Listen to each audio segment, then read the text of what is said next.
hindi pala siya artista.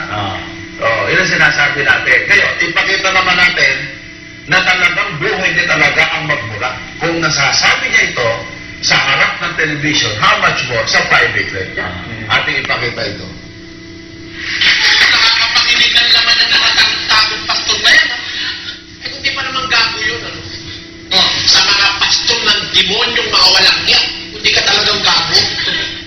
Gago ka talaga. Walang niya talaga, mga tarong-tago talaga. Tarong-tagong sa mga walang niya kayo. At tarong-taguhan niya. Kaya nga sinasabi ko, mga tarong-tago itong mga ito eh. Gago! Sa demonyo ka talaga, walang niya ka. Walang niya ka talaga. Ang pagmumukha mo, walang niya ka. Anak ka ng puta! Anak ka ng puta! O yan, nakita mo? Kasi gano'n talaga ang buhay niya. Kaya hindi pwedeng hindi lalabas eh. Dahil yun na nasa loob eh. Sabi nga siya, pastor, hindi siya magsalita sa TV, magiging artista siya. Oo. Kaya sabi nga ng Panginoon, sa kasaganaan ng puso, lalabas sa bibig. Oo. Ngayon, bigyan tayo idaya sa kanya. Eh, iba naman siya, iba naman tayo eh. Amen. Ngayon, kaya nga sabi ko, ano mo, puro sira, puro atake.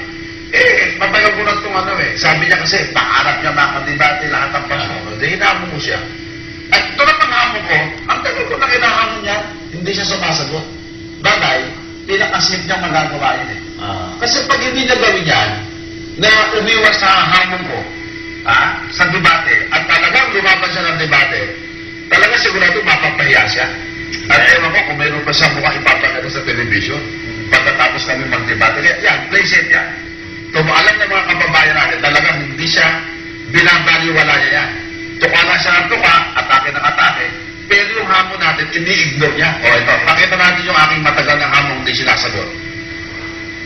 Hindi ka po ng propeta, di harapin mo ko sa isang debate.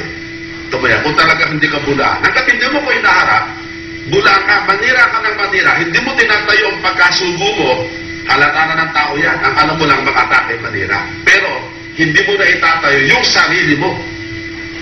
Kailan tayo mag-aharap? I-ere mo na. Kailan mo i-ere?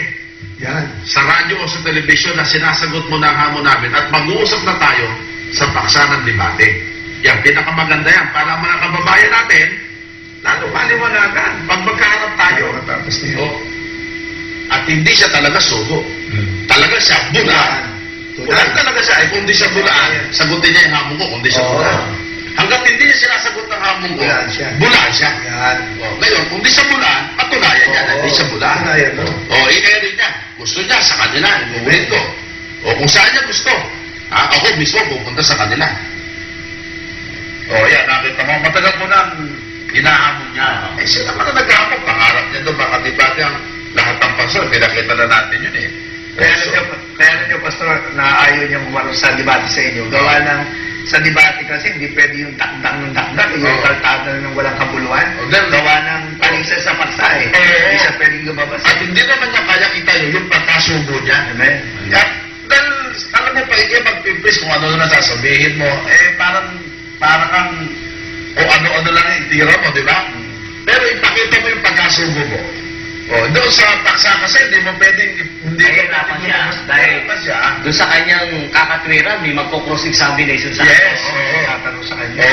At alam mo, hindi siya pwedeng lumusod doon dahil halatang-halata siya. Di, paano nga, mapapahiya. Kaya play safe yan eh. Yan ang sinasabi natin. Kaya hanggang ngayon, ini-ignore niya yan. Hindi niya pinapansin yan. So, ito ngayon, kaya tayo, ang ating, kaya nga, sa ating pinag-uusapan, na yung tunay na puno na inilagyan ng Diyos para manguna sa pananampalataya. Gaya ninyo, nakakaalam ng panahon. Hindi mo alam yung